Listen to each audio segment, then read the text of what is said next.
ఒక యోగి ఆత్మకథ 1వ అధ్యాయం.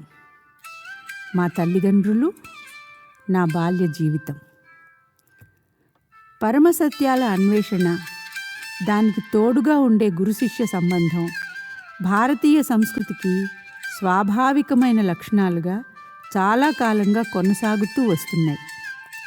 నేను అనుసరించిన మార్గం నన్ను దైవస్వరూపులైన ఒక ఋషి దగ్గరికి నడిపించింది.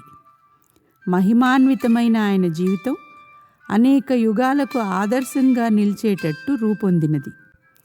భారతదేశానికి నిజమైన సంపద అయిన మహానుభావుల్లో ఆయన ఒకరు. అటువంటి మహాపురుషులు ప్రతి తరంలోనూ ఆవిర్భవిస్తూ ప్రాచీన కాలంలో ఈజిప్టుకు, బాబిలోనియాకు పట్టిన గతి భారతదేశానికి పట్టకుండా కాపాడుతూ వచ్చారు. నా స్మృతిపథంలోని మొట్టమొదటి జ్ఞాపకాలన్నీ ఒకానొక పూర్వజన్మకు సంబంధించిన అస్తవ్యస్త విషయాలతో నిండి ఉన్నవి. చాలా వెనకటి జన్మలో ఎప్పుడో నేను హిమాలయాల మంచు ప్రదేశాల మధ్య ఒక యోగిగా జీవించినట్లు సుస్పష్టమైన జ్ఞాపకాలు నా మనస్సులో మెదిలాయి. ఈ గతకాలపు జ్ఞాపకాల మెరుపులే పరిమితి లేని ఏదో ఒక సంబంధం ద్వారా భవిష్యత్తును కూడా లీలామాత్రంగా నాకు గోచరింపజేశాయి. పసితనంలో నిస్సహాయ స్థితిలో నేను పొందిన అవమానాలు ఇప్పటికీ నాకు గుర్తే. అప్పట్లో నాకు నడక రాకపోవడం వల్ల, మనసులో ఉన్న భావాల్ని స్పష్టంగా చెప్పలేకపోవడం వల్ల ఉక్రోషంగా ఉంటుండేది. శారీరకమైన నా ఆసక్తతను గ్రహించినప్పుడు నా హృదయంలో ప్రార్థనాభరితమైన తరంగాలు లేస్తుండేవి. ఎంతో భావోద్రేకంతో నిండిన నా జీవితానుభవాలు నా మనస్సులో అనేక భాషల్లో వెల్లడవుతూ ఉండేవి.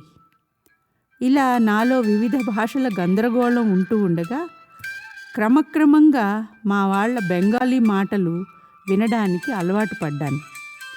పసిపిల్లల మనస్సు ఆటబొమ్మలతోనూ కాలివేళ్లతోనూ ఆడుకుంటుండడానికే పరిమితమైందని అనుకుంటూ పెద్దవాళ్ళు ఎంత మోసపోతూ ఉంటారో. నేను ఎన్నోసార్లు మంకుపట్టు పట్టి ఏడుస్తూ ఉండేవాడిని. మనస్సులో అలజడి, దాన్ని వెళ్ళబెట్టుకోవడానికి అలవికాని శరీరం, ఈ రెండూ దానికి కారణాలు. సాధారణంగా నా బాధ చూసి ఇంట్లో వాళ్ళు గాబరా పడుతూ ఉండటం నాకు గుర్తే. అయితే మా అమ్మ లాలింపులు, ఏదో పలకాలని, తప్పటడుగులు వేయాలని నేను చేసే తొలి ప్రయత్నాలు, ఇలాంటి సంతోషకరమైన జ్ఞాపకాలు కూడా నాలో ముసురుకుంటూ ఉంటాయి. మామూలుగా ఇట్టే మరుపుకు వచ్చే ఈ తొలి విజయాలే ఆత్మవిశ్వాసానికి సహజమైన ప్రాతిపదికలవుతాయి. ఈ మాదిరిగా సుదీర్ఘకాలాల జ్ఞాపకాలు రావడం నాకొక్కడికే జరిగింది కాదు. నాటకంలో దృశ్యాల్లాగా ఒకదాని తర్వాత ఒకటిగా మారుతూ వచ్చే చావు పుట్టుకల పరంపరకు లోను కాకుండా ఎందరో యోగులు ఆత్మస్మృతి అవిచ్ఛిన్నంగా నిలుపుకున్నారని వింటాం. మనిషి అంటే కేవలం శరీరమే అయి ఉన్నట్లయితే ఆ శరీరం నశించిపోతే అతని వ్యక్తిత్వం కూడా నశించిపోతుంది. కానీ వేల కొద్ది సంవత్సరాలుగా ప్రవక్తలు చెబుతున్నది కనుక నిజమే అయితే మానవుడంటే ప్రధానంగా ఆత్మ అని చెప్పాలి. అది ఒక రూపమంటూ లేనిది, అంతటా వ్యాపించి ఉన్నదీను. చిన్నప్పటి జ్ఞాపకాలు స్పష్టంగా గుర్తుండడం విడ్డూరమైతే కావచ్చు, కానీ మరీ అరుదు మాత్రం కావు. అనేక దేశాల్లో నేను పర్యటన చేస్తుండేటప్పుడు సత్యసంధులైన స్త్రీ పురుషులు తమ బాల్య స్మృతులను ఏకరువు పెట్టగా విన్నాను. నేను జనవరి 5, 1893 తేదీన హిమాలయ పర్వతాలకు సమీపంలో ఈశాన్య భారతంలో ఉన్న గోరఖ్పూర్లో పుట్టాను. నా జీవితంలో మొదటి 8 ఏళ్ళు అక్కడ గడిచాయి. మేము 8 మంది తోబుట్టువులం, 4 మగపిల్లలు, 4 ఆడపిల్లలు. అప్పట్లో నా పేరు ముకుందలాల్ ఘోష్. మగపిల్లల్లో 2వ వాడిని, అందరిలో 4వ వాడిని. మా అమ్మ నాన్న బెంగాలీలు, క్షత్రియ కులం వారు. ఇద్దరూ సాధు స్వభావులు.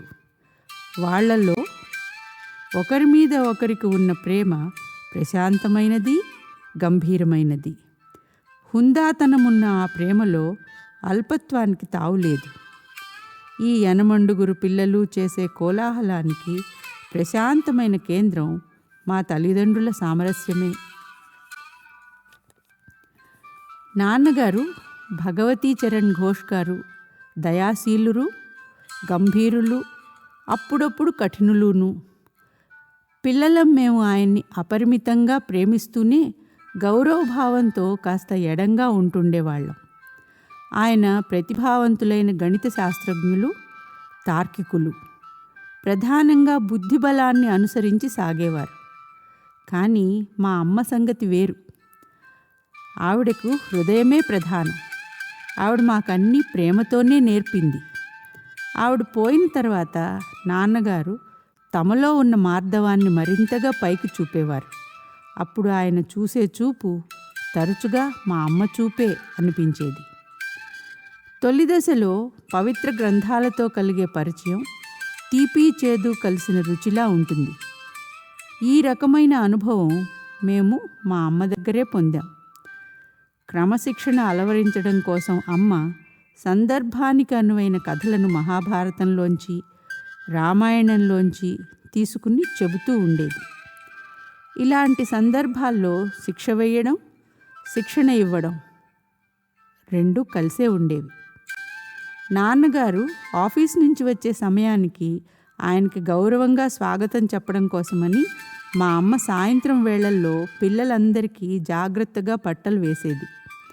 భారతదేశంలో ఉన్న పెద్ద కంపెనీల్లో ఒకటిగా పేరుగన్న బెంగాల్ నాగ్పూర్ రైల్వేలో ఉపాధ్యక్ష పదవి లాంటి ఉద్యోగంలో ఉండేవారు ఆయన. దాని రీత్యా ఆయనకు ప్రయాణాలు పడుతుండేవి. నా చిన్నతనంలో మా కుటుంబానికి అనేక నగరాలు నివాసాలయ్యాయి. అవసరాల్లో ఉన్న వాళ్ళని ఆదుకోవడం విషయంలో అమ్మ ఎప్పుడూ ఉదారంగా ఉండేది. నాన్నగారు కూడా దయ చూపించేవారు. కానీ ఆ రకంగా చేసే ఖర్చులు ఆదాయ వ్యయాల అంచనాకి లోబడే ఉండాలని ఆయన అభిప్రాయం. ఒకసారి బీదవాళ్లకు అన్నదానం చేయడానికి అమ్మ చేసిన ఖర్చు నాన్నగారి నెలసరి రాబడిని మించిపోయింది.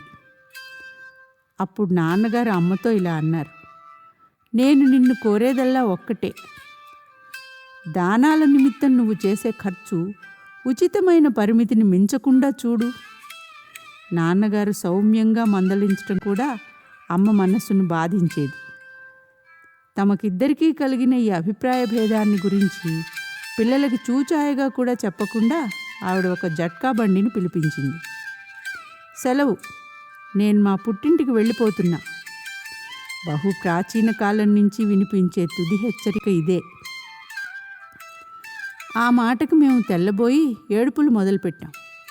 సరిగ్గా ఆ సమయానికి ఎక్కడి నుంచో పిలిచినట్టు వచ్చాడు మా మామయ్య. వచ్చి నాన్నగారి చెవిలో ఏదో గుసగుసలాడాడు. సందేహం లేదు, యుగయుగాలుగా ఎందరో చేస్తూ వస్తున్న హితోపదేశమే ఇది. దాని మీదట నాన్నగారు రాజీ ధోరణిలో 4 మాటలు చెప్పిన తర్వాత బండిని సంతోషంగా తిప్పి పంపించేసింది అమ్మ. నేను గమనించినంతవరకు అమ్మకి నాన్నగారికి ఏర్పడిన ఒకే ఒక వివాదం అంతటితో ముగిసింది. అయితే వాళ్ళిద్దరికీ స్వభావ సహజంగా సాగిన చర్చ మాత్రం ఒకటి గుర్తుకు వస్తుంది. ఒక్క 10 రూపాయలు ఇవ్వండి, పాపం ఓ బీదావిడ వచ్చి అడుగుతోంది అంది. ఎదుటి వాళ్ళని ఒప్పించే గుణం అమ్మ చిరునవ్వులో ఉండేది. 10 రూపాయలు ఎందుకు, ఒక్కటి చాలు. నాన్నగారు తమ అభిప్రాయాన్ని సమర్థించుకోవడానికి ఇంకా ఇలా అన్నారు: మా నాన్నగారు, తాతయ్య, నాయనమ్మ హఠాత్తుగా చనిపోయినప్పుడు మొట్టమొదటిసారిగా పేదరికం అంటే ఏమిటో నాకు అప్పుడు అనుభవంలోకి వచ్చింది. బడికి వెళ్ళడానికి కొన్ని మైళ్ళు నడిచిపోవాలంటే పొద్దుటిపూట నా భోజనం ఏమిటో తెలుసా? ఒక చిన్న అరటిపండు మాత్రమే. తర్వాత యూనివర్సిటీలో చదివే రోజుల్లో డబ్బు కోసం ఎంత కటకట అయ్యేదో తెలుసా? డబ్బున్న ఓ జడ్జి గారిని ఆశ్రయించి నెలకొక్క రూపాయి ఇప్పించమని కోరాను. ఇయ్యనన్నాడు ఆయన. 1 రూపాయి అయినా తనకు ముఖ్యమైందే అన్నాడు. ఆయన ఆ రూపాయి ఇయ్యనన్నాడని ఎంత బాధగా తలుచుకుంటున్నారు. అమ్మకున్న దయకు చటుక్కున సమర్థించుకోగల కారణం ఉంటుండేది. తొందర పని పడ్డప్పుడు 10 రూపాయలు ఇవ్వనన్నారని మిమ్మల్ని కూడా ఆవిడ అలాగే బాధగా తలుచుకోవాలని ఉందా? నువ్వే గెలిచావులే. ఓడిపోయిన భర్తలందరూ అనాదిగా చేస్తున్న భంగిమే ఒకటి చూపించి డబ్బుల సంచి తెరిచారాయన. ఇదిగో 10 రూపాయల నోటు. నా శుభాకాంక్షలతో ఆవిడకి. ఏ కొత్త ప్రతిపాదన వచ్చినా మొట్టమొదట వద్దు అనడం నాన్నగారికి అలవాటు. అంత తొందరగా అమ్మ దగ్గర సానుభూతి పొందిన ఆ అపరిచితురాలి విషయంలో ఆయన చూపించిన ధోరణి మామూలుగా ఆయన కనబరిచే జాగ్రత్తకు ఉదాహరణ. అడిగిన వెంటనే ఒప్పుకోకపోవడం అన్నది నిజంగా ఆలోచించి నిర్ణయించాలి అన్న సూత్రాన్ని పాటించటమే. తీసుకునే నిర్ణయాల విషయంలో ఆయన ఎప్పుడూ సమంజసంగానూ సమతూకంగానూ ఉండడమే గమనించాను. అసంఖ్యాకమైన నా కోరికలకు కారణాలు చూపిస్తూ 1-2 చక్కటి వాదాలతో కనుక నేను సమర్థించుకోగలిగినట్లయితే నేను కోరిందల్లా నెరవేర్చేవారు. సెలవుల్లో ప్రయాణాలకైనా సరే, కొత్త మోటార్ సైకిల్ కావాలన్నా సరే. ఆయన పిల్లల్ని చిన్నగా ఉన్నప్పుడు చాలా గట్టి కట్టుబాట్లలో ఉంచేవారు. తమ విషయంలో అయితే ఆయనది కఠోర వ్రతమే. మాట వరుసకు చెప్పాలంటే ఆయన ఎన్నడూ నాటకాలకు కూడా వెళ్ళలేదు. వివిధ ఆధ్యాత్మిక సాధనల్లోనూ గీతా పారాయణంలోనూ ఆనందం పొందేవారు. విలాసాలనన్నింటినీ విడిచిపెట్టేసి ఒక్క జత పాత బూట్లతోనే గడుపుకుంటూ ఇంకా పనికిరాని స్థితికి వచ్చేదాకా వాటినే వాడుతుండేవారు. మోటార్ కార్ల వాడకం జనంలో బాగా పెరిగిన తర్వాత ఆయన కొడుకులు కొనుక్కున్నారు, కానీ ఆయన మాత్రం రోజు ఆఫీస్కు ట్రామ్ బండిలోనే వెళ్తుండేవారు. అధికారం కోసం డబ్బు కూడబెట్టాలన్న ఆసక్తి నాన్నగారికి లేదు. ఒకసారి ఆయన కలకత్తా అర్బన్ బ్యాంకును తానే స్థాపించినప్పటికీ దాంట్లో వాటాలు తీసుకోవడానికి నిరాకరించారు. వాటితో లాభం పొందడం ఆయనకి ఇష్టం లేదు. తీరిక వేళల్లో ఒక పౌరుడిగా తన విధి తాను నిర్వర్తిస్తే చాలనే ఆయన అనుకునేవారు. నాన్నగారు ఉద్యోగం విరమించుకున్న తర్వాత చాలా ఏళ్లకి బెంగాల్ నాగ్పూర్ రైల్వే వాళ్ళ పుస్తకాలని తనిఖీ చేయడానికి ఇంగ్లాండ్ నుంచి ఒక అకౌంటెంట్ వచ్చాడు. అందులో ఒక విషయం గమనించి ఆయన ఆశ్చర్యపోయాడు. జరిగింది ఏమిటంటే, రైల్వే వారి దగ్గర నుంచి నాన్నగారికి బోనస్ రావాల్సి ఉంది. బకాయి పడ్డ బోనస్ కోసం ఆయన ఎన్నడూ దరఖాస్తు చేయనేలేదట. 3 పని ఆయన ఒక్కడే చేశాడు అని కంపెనీకి చెప్పాడు అకౌంటెంట్. వెనకటి నుంచి పరిహారంగా ఆయనకి చెల్లించవలసినవి 1,25,000 రూపాయలు. ఆ మొత్తానికి కంపెనీ కోశాధికారి నాన్నగారికో చెక్కు పంపాడు. ఆయన దృష్టిలో అది ఎంత చిన్న విషయమంటే ఇంట్లో వాళ్ళకి చెప్పడం కూడా మర్చిపోయారు. తర్వాత చాలా కాలానికి మా ఆఖరి తమ్ముడు విష్ణు నాన్నగారి ఖాతాలో ఆ పెద్ద మొత్తం జమ అయిన సంగతి బ్యాంకు వాళ్ళు పంపిన స్టేట్మెంట్లో చూసి దాని గురించి నాన్నగారిని అడిగాడు. భౌతికమైన లాభాలను చూసి పొంగిపోవడం ఎందుకు అని జవాబిచ్చారు ఆయన. అన్నిటి విషయంలోనూ సమదృష్టితో ఉంటుండేవాడు. లాభం వచ్చినప్పుడు పొంగిపోడు, నష్టం వచ్చినప్పుడు కుంగిపోడు. ఈ లోకంలోకి వచ్చేటప్పుడు మనిషి డబ్బు లేకుండానే వస్తాడని, పోయేటప్పుడు 1 రూపాయి కూడా పట్టుకుపోడని ఆయనకు తెలిసి ఉంటుంది. దాంపత్య జీవితంలోని తొలినాళ్లలో మా అమ్మ నాన్నగారు కాశీలో ఉండే లాహిరి మహాశయులనే మహాగురువులకు శిష్యులయ్యారు. సహజంగా నాన్నగారికి ఉండే తాపస ప్రవృత్తి ఈ సాంగత్యం వల్ల మరింత బలపడింది. అమ్మ ఒకసారి పెద్దక్క రమకి ఒక గొప్ప విషయం చెప్పింది. మీ నాన్నగారు నేను భార్యాభర్తలుగా కలిసేది ఏడాదికి ఒక్కసారి మాత్రమే, పిల్లమని. నాన్నగారు లాహిరి మహాశయుల్ని మొట్టమొదట కలుసుకున్నది అవినాష్ బాబు అనే రైల్వే ఉద్యోగి ద్వారా. గోరఖ్పూర్లో ఉండే రోజుల్లో ఈ అవినాష్ బాబు అనేక మంది భారతీయ మునుల కథల్ని మనస్సుకు హత్తుకునేటట్టుగా నా చిట్టి చెవుల్లో నూరిపోస్తుండేవారు. కథ చెబుతూ చిట్ట చివరికి తమ గురువుగారి మహత్తుకు తప్పకుండా జోహార్లు అర్పిస్తుండేవారు. మీ నాన్నగారు ఎటువంటి విచిత్ర పరిస్థితిలో లాహిరి మహాశయులకు శిష్యులయ్యారో ఎప్పుడైనా విన్నావా? అది వేసవి కాలం. మందంగా ఉండే మధ్యాహ్నం పూట అవినాష్ బాబు, నేను మా ఇంటి ఆవరణలో కూర్చుని ఉన్నాం. అప్పుడు ఈ చిక్కు ప్రశ్న వేశారు ఆయన. ఏం చెబుతారో వినాలన్న ఆశతో చిరునవ్వు నవ్వుతూ తెలియదన్నట్టుగా తల తిప్పాను. నువ్వింకా కొన్నేళ్లకు పుడతావనగా నేను కాశీ వెళ్ళి మా గురువుగారి దర్శనం చేసుకోవడానికి ఓ వారం రోజులు సెలవిమ్మని నాపై ఆఫీసర్ గారిని, అంటే మీ నాన్నగారిని అడిగాను. దానికి నన్ను వేళాకోళం చేశారు ఆయన. మతంలో పడి పిచ్చివాడు అవుతున్నావా ఏమిటి అని అడిగారు.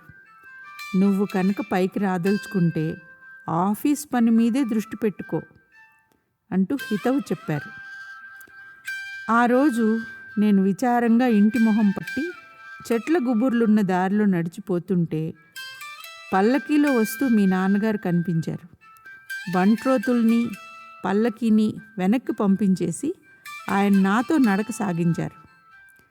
నన్ను ఓదార్చే ఉద్దేశంతో లౌకికంగా విజయం సాధించడానికి కృషి చేస్తే కలిగే లాభాలేమిటో చెప్పుకొచ్చారు. కానీ నేను దిగులు పడుతూనే ఉన్నాను. లాహిరి మహాశయ, మిమ్మల్ని చూడందే నేను బతకలేను అంటూ మొరపెడుతూనే ఉంది నా గుండె అదే పనిగా. ప్రశాంతంగా ఉన్న ఒక పొలం చివరికి సాగింది మా దారి. అక్కడ ఉవ్వెత్తుగా లేచిన కెరటంలా పెరిగిన అడవిగడ్డికి కిరీటం పెట్టినట్టుగా మెరుస్తున్నాయి సాయంకాలం సూర్యకిరణాలు. అద్భుతమైన ఆ దృశ్య సౌందర్యానికి మేం ముగ్ధులమై నిలబడిపోయాం. ఇంతట్లో ఆ పొలంలో మాకు కొద్ది గజాల దూరంలోనే మా గురుదేవులు ప్రత్యక్షమయ్యారు. భగవతి బాబు, మీ కింద పనిచేసే ఉద్యోగ విషయంలో మీరు మరీ కఠినంగా ఉన్నారు అన్నారు ఆయన. ఆశ్చర్యచకితులమై ఉన్న మా చెవుల్లో ఆయన కంఠస్వరమే మారుమోగింది. ఎంత విచిత్రంగా ప్రత్యక్షమయ్యారో అంత విచిత్రంగానూ అదృశ్యమయ్యారు. నేను మోకరిల్లి లాహిరి మహాశయ, లాహిరి మహాశయ అంటూ ఆశ్చర్యంతో ఆయన్ని స్మరించాను. మీ నాన్నగారు కొన్ని నిమిషాల సేపటి వరకు అక్కడే స్తంభించుకుపోయారు. అవినాష్ బాబు, సెలవు నీకివ్వడమే కాదు, నాకు కూడా నేను ఇచ్చుకుంటున్నాను. రేపే బయలుదేరి కాశీ వెళ్దాం. నీ తరఫున చెప్పడం కోసం తమ సంకల్ప శక్తి వల్ల ఇక్కడ ప్రత్యక్షం కాగలిగిన మహాగురువులు లాహిరి మహాశయుల్ని గురించి నేను తప్పకుండా తెలుసుకోవాలి. మా ఆవిడ్ని కూడా తీసుకువెళ్ళి తమ ఆధ్యాత్మిక పంథాను అనుసరించటానికి మాకు దీక్ష ఇమ్మని ఆయన్ని అడుగుతాను. ఆయన దగ్గరికి తీసుకువెళ్తావా? తప్పకుండా. నా ప్రార్థన అద్భుతంగా ఫలించినందుకు, పరిస్థితులు తొందరగా నాకు అనుకూలంగా మారినందుకు ఆనందంలో మునిగిపోయాను. మర్నాడు సాయంకాలం మీ అమ్మగారు, నాన్నగారు, నేను కాశీ వెళ్ళడానికి బండి ఎక్కాం. ఆ మర్నాడు అక్కడికి చేరగానే కొంత దూరం గుర్రబండి మీద వెళ్ళి తర్వాత సన్నటి సందుల గుండా నడిచి ఏకాంతంగా ఉన్న ఇంటికి చేరుకున్నాం. గురువుగారు కూర్చునే చిన్న గదిలోకి ప్రవేశించి వారికి ఎదురుగా ప్రణామం చేశాం. ఆయన పద్మాసనం వేసుకుని కూర్చుని ఉన్నారు. గుచ్చి గుచ్చి చూస్తూ కళ్ళు మిలమిల్లాడించి మీ నాన్నగారి మీద చూపు నిలిపారు. భగవతి బాబు, మీ కింద పనిచేసే ఉద్యోగ విషయంలో మీరు మరీ కఠినంగా ఉన్నారు. 2 రోజుల కిందట గడ్డిబీడులో ప్రత్యక్షమైనప్పుడు అన్న మాటలే ఇప్పుడు కూడా ఆయన అన్నారు. ఆ తర్వాత అవినాష్ బాబు నా దగ్గరికి రావడానికి మీరు అనుమతించినందుకు, అతనితో పాటు మీరు మీ భార్య కూడా వచ్చినందుకు చాలా సంతోషం అని కూడా అన్నారు. మీ తల్లిదండ్రులకు ఆయన క్రియాయోగం అనే ఆధ్యాత్మిక సాధనను ఉపదేశించి ఆనందపరిచారు. ఆ దర్శనం లభించిన రోజు చిరస్మరణీయమైన రోజు. ఆనాడు మొదలుకొని మీ నాన్నగారు నేను సహాధ్యాయుల్లా సన్నిహిత మిత్రుల్లా ఉంటున్నాం. నీ పుట్టుక విషయంలో లాహిరి మహాశయులు గాఢమైన ఆసక్తి చూపించారు. నీ జీవితం ఆయనతో తప్పకుండా ముడిపడి ఉండాలి. మహాగురువుల ఆశీస్సు ఎప్పటికీ వృధా కాదు. నేను ఈ ప్రపంచంలో అడుగుపెట్టిన కొద్ది కాలానికే లాహిరి మహాశయులు తనువు చాలించారు. ఆయన ఫోటో ఒకటి అందంగా అలంకరించిన చట్రంలో మా ఇంట్లో ఉండేది. ఆఫీస్ వాళ్ళు చేసే బదిలీల వల్ల మా నాన్నగారు తిరిగిన ఊళ్ళల్లో అల్లా ఆయన ఫోటో మా పూజా మందిరానికి వన్నె తెస్తుండేది. అమ్మ నేను అనేక రోజులు పొద్దుట సాయంత్రము తాత్కాలికంగా ఏర్పాటు చేసుకున్న మందిరం దగ్గర ధ్యానం చేస్తూ కూర్చునేవాళ్ళం. సుగంధం గల చందనంలో ముంచిన పూలతో పూజ చేస్తుండేవాళ్ళం. సాంబ్రాణి, గోపరసం, ధూపాలు వేసేవాళ్ళం.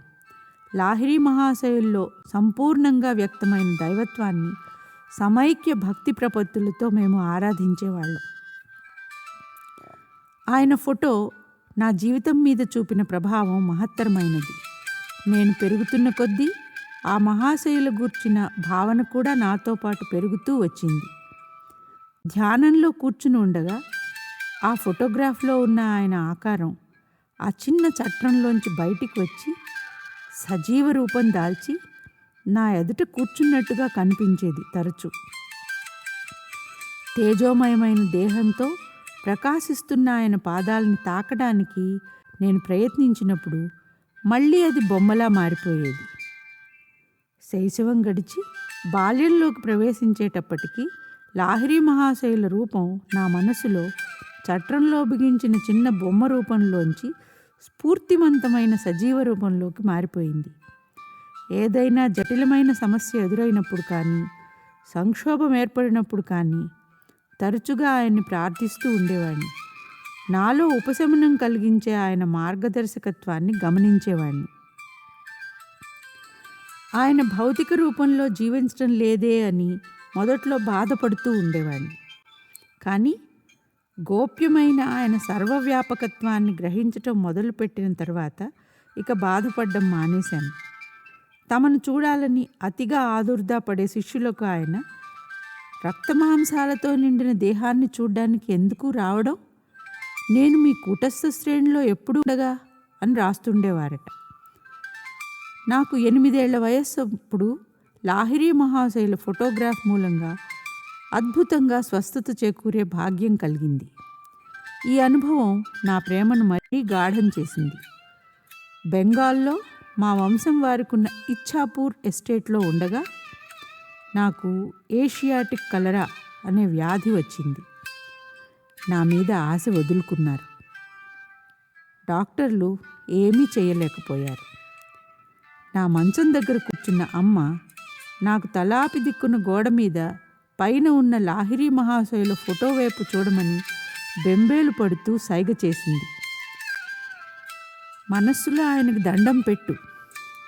ఆవిడికి తెలుసు, దండం పెట్టాలంటే చేతులు ఎత్తడానికి కూడా నాకు ఓపిక లేనివాణ్ణని. నువ్వు కనుక నిజంగా నీ భక్తిని చూపించినట్లయితే, మనస్సులోనే ఆయనకు మొక్కినట్లయితే నిన్ను ఆయన చల్లగా చూస్తారు అంది. ఆయన ఫోటో వైపు తదేకంగా చూశాను. అక్కడ మిరిమిట్లు గొలిపే వెలుగు ఒకటి కనిపించింది. అది నా శరీరాన్ని, గదిని చుట్టేసింది. వాంతి అయ్యేటట్లు అనిపించే లక్షణంతో సహా లొంగుబాటులోకి రాని ఇతర రోగ లక్షణాలన్నీ మటుమాయమైపోయాయి. నాకు స్వస్థత చేకూరింది. అమ్మకి గురువుగారి పట్ల ఉన్న అపరిమితమైన విశ్వాసానికి నాలో సంతోషం ఉప్పొంగింది. వెంటనే ఆవిడ పాదాల మీదకి వాలి స్పృశించటానికి కావలసినంత బలం వచ్చేసింది. అమ్మ తన తలను ఆ చిన్న పటానికి పదే పదే ఒత్తుకుంది. సర్వవ్యాపకులైన గురుదేవా, మీ తేజస్సు నా బిడ్డను నయం చేసినందుకు మీకు నా ధన్యవాదాలు. మామూలుగా ప్రాణాంతకం కావలసిన ఆ జబ్బు చటుక్కున నయమై నేను కోలుకోవడానికి కారణమైన తేజఃప్రభను ఆవిడ కూడా చూసినట్లు గ్రహించాను. నాకున్న అమూల్య వస్తు సామగ్రిలో అన్నిటికంటే విలువైనది ఆ పటమే. లాహిరి మహాశయులు స్వయంగా ఇచ్చిన ఈ ఫోటో పవిత్రమైన స్పందనల్ని ప్రసరిస్తుంది. ఈ ఫోటో పుట్టుకకు వెనుక అద్భుతమైన కథ ఒకటి ఉంది. దీన్ని మా నాన్నగారి సహశిష్యులైన కాళీకుమార్ రాయ్ గారు చెప్పగా విన్నాను. ఫోటోలో పడ్డమంటే మహాశయులకు కిట్టేది కాదు. ఒకసారి ఆయన వద్దంటున్నా వినకుండా ఆయన్ని కాళీకుమార్ రాయ్ గారితో పాటు శిష్య బృందాన్ని కలిపి ఫోటో తీయడం జరిగింది. అయితే ఆ ఫోటో తాలూకు ప్లేట్ చూసిన తర్వాత ఫోటోగ్రాఫర్ ఆశ్చర్యపోయాడు. శిష్యులందరి బొమ్మలు స్పష్టంగా వచ్చాయి, కానీ లాహిరి మహాశయుల రూపురేఖలు ఉండవలసిన స్థానంలో ఖాళీ తప్ప మరేమీ కనిపించలేదు. ఈ అద్భుత విషయాన్ని గురించి విరివిగా చెప్పుకున్నారు. గంగాధర్ బాబు అనే విద్యార్థి ఒకడు మంచి నైపుణ్యం గల ఫోటోగ్రాఫర్. ఫోటో తీయబోతే మాయమైపోయే మహాశయుల రూపం తన కెమెరాను తప్పించుకోజాలదని దంభాలు పలికాడు. మర్నాడు పొద్దున్న ఆయన తన కెమెరా తీసుకువచ్చాడు. గురుదేవులు పద్మాసనం వేసుకొని ఒక కొయ్య బల్ల మీద కూర్చుని ఉన్నారు. ఆయన వెనకాల ఒక తెర వేలాడుతోంది. అప్పుడు ఆ అబ్బాయి తను తలపెట్టిన పని నెరవేరడానికి అన్ని జాగ్రత్తలు తీసుకుని ఆబగా 12 ఫోటోలు తీశాడు. అయినా తర్వాత చూస్తే ప్రతి ప్లేటు మీద కనిపించిందేమిటి? కొయ్యబల్ల, వెనకాల తెరాను. అంటే మహాశయుల ఆకారం మాత్రం అయిపోలేదు. ఆ అబ్బాయికి కళ్ళ వెంట నీళ్లు వచ్చేసాయి. గర్వం పటాపంచలైంది.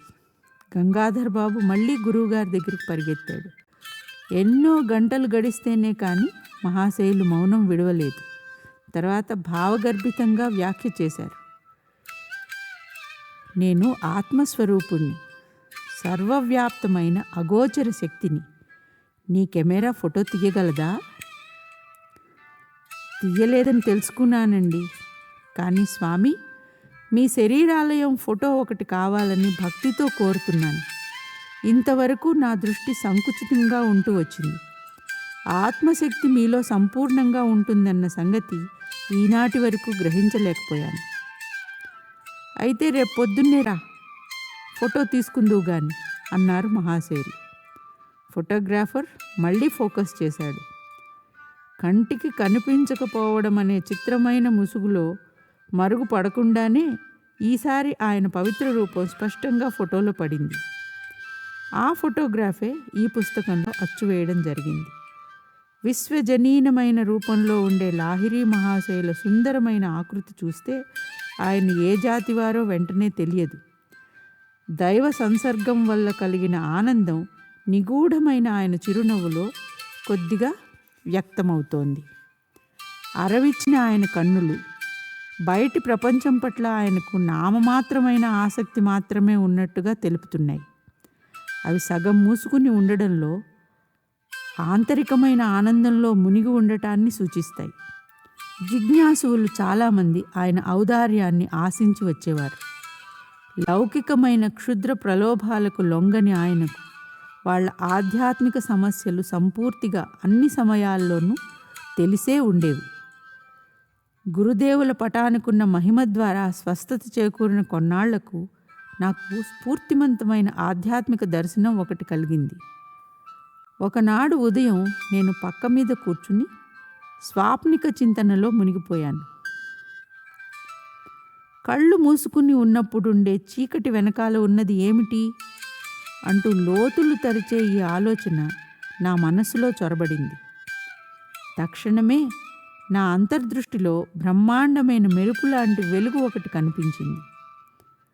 కొండ గుహల్లో ధ్యాన ముద్రలో కూర్చుని ఉన్న మునులు దివ్య దేహాలు నా నుదుటికి లోతట్టున పెద్ద వెలుతురు తెర మీద చిన్న సైజు సినిమా బొమ్మల్లా రూపుగట్టాయి. ఎవరు మీరు అంటూ బిగ్గరగా అడిగాను. హిమాలయ యోగులం అన్నారు ఆ దివ్య పురుషులు. వారి దివ్యమైన సమాధానాన్ని వర్ణించడం కష్టం. నా గుండె జల్లుమన్నది. హిమాలయాలకు వెళ్ళాలని, నేను మీలాగే కావాలని ఎంతో ఉవ్విళ్ళూరుతున్నాను. ఆ దృశ్యం అదృశ్యమైంది. కానీ తళతళలాడే ఆ కిరణాలు వలయాలు వలయాలుగా అనంతంగా పెరిగిపోతున్నాయి. అద్భుతమైన ఈ వెలుతురు ఏమిటి? నేను ఈశ్వరుణ్ణి, నేను వెలుతురును. మేఘాల ఉరుముల్లా వినిపించింది స్వరం. నీలో కలిసిపోవాలనుంది నాకు. మెల్లగా కరిగిపోతున్న పరమానంద పారవస్యంలో భగవంతుణ్ణి అన్వేషించాలనే ప్రేరణ శాశ్వత వారసత్వంగా లభించింది నాకు. ఆయన శాశ్వతుడు, నిత్య నూతన ఆనందరూపుడు. ఈ పారవస్యం కలిగిన నాటి తర్వాత కూడా చాలా కాలం వరకు దీని తాలూకు స్మృతి నాలో నిలిచిపోయింది. చిన్నప్పటి జ్ఞాపకం మరొకటి కూడా చెప్పవలసి ఉంది. అక్షరాలా అది చెప్పుకోవలసిందే. ఎందుచేతనంటే దాని తాలూకు మచ్చ ఈనాటికి నా ఒంటి మీద ఉంది. ఒకరోజు పొద్దున నేను, మా అక్క ఉమా మా గోరఖ్పూర్ కాంపౌండ్లో ఒక వేప చెట్టు కింద కూర్చుని ఉన్నాం. మాకు దగ్గరలో కొన్ని చిలకలు వేప పళ్ళు తింటున్నాయి. నేను వాటినే తేరిపారి చూస్తున్నాను. మధ్య మధ్య వాటి మీద నుంచి చూపు మళ్లించగలిగినప్పుడల్లా నేను బెంగాలీ వాచక పుస్తకం చదవడానికి అక్క నాకు సాయం చేస్తోంది. కాలి మీద కురుపు వేసిందని చెప్పి ఉమా ఆయింట్మెంట్ సీసా ఒకటి తెచ్చింది. అందులో మందు కొంచెం తీసి నా చేతి మీద పూసుకున్నాను. బాగున్న చేతికి మందు పూయడం ఎందుకు? రేపు నాకు కురుపు వేస్తుందనిపిస్తోందక్క. కురుపు వెయ్యబోయే చోట నీ మందు పూసి చూస్తున్నాను. ఓరి అబద్ధాల కోరు! అక్క, నన్ను అబద్ధాల కోరు అనకు. రేపు పొద్దున్న ఏం జరుగుతుందో చూసి అను. నాకు ఉడుకుబోత్తనం వచ్చింది. ఉమకి నా మాట మీద నమ్మకం కలగలేదు. అదే మాట 3 మాటలు ఎత్తి పొడిచింది. నేను మెల్లగా జవాబు చెబుతుంటే నా గొంతులో దృఢమైన ప్రతిజ్ఞ ఒకటి ధ్వనించింది. నాకున్న సంకల్ప శక్తి వల్ల రేపు పొద్దున్నకి నా చేతి మీద సరిగ్గా ఇదిగో ఇక్కడ బాగా పెద్ద కురుపు ఒకటి వెయ్యాలి. నీ కురుపు ఇప్పుడున్న దానికి రెట్టింపు అవ్వాలిగాక. తెల్లవారేసరికి నేను చెప్పిన చోట నా చేతి మీద పెద్ద కురుపు ఒకటి కనిపించింది. ఉమ కురుపు రెట్టింపయింది. దాంతో అక్క కెవ్వున అరిచి అమ్మ దగ్గరికి పరిగెత్తింది. ముకుందుడు మంత్రగాడయ్యాడమ్మా. మాటలకున్న శక్తిని అపకారం చేయడానికి ఎన్నడూ ఉపయోగించవద్దని అమ్మ నన్ను గంభీరంగా హెచ్చరించింది. ఆవిడ సలహాని ఎప్పటికీ గుర్తుపెట్టుకుని అనుసరించాను. ఆపరేషన్ చేసి నా కురుపు నయం చేశారు. డాక్టర్ కోత పెట్టిన చోట అయిన మచ్చ ఈనాటికి ఉంది. మనిషి పలికే ఒట్టి మాటకు కూడా ఎంత శక్తి ఉంటుందో అనుక్షణం గుర్తు చేసే మచ్చ నా కుడి చేతి మీద ఉంది. ఉమతో నేనన్నవి మామూలు మాటలే, నిరపాయమైనవేనని తెలుస్తూనే ఉంది. కానీ గాఢమైన ఏకాగ్రతతో అన్న ఆ మాటలకు బాంబుల్లా పేలడానికి, అవి ఎంత హానికరమైనప్పటికీ ఖచ్చితమైన ఫలితాలు కలిగించటానికి చాలినంత నిగూఢమైన శక్తి ఉంది. ఒకరి జీవితంలో కష్టాలు తొలగించటానికి, తద్వారా మచ్చపడకుండాను తిట్లు రాకుండాను శస్త్రచికిత్స చేయడానికి వాక్కులో ఉన్న విస్ఫోటక స్పందన శక్తిని తెలివిగా ఉపయోగించవచ్చునని తర్వాత నాకు అర్థమైంది. మా కుటుంబం పంజాబ్లో ఉన్న లాహోర్కు మారింది. అక్కడ కాళికాదేవి రూపంలో ఉన్న అమ్మవారి బొమ్మ ఒకటి సంపాదించాను.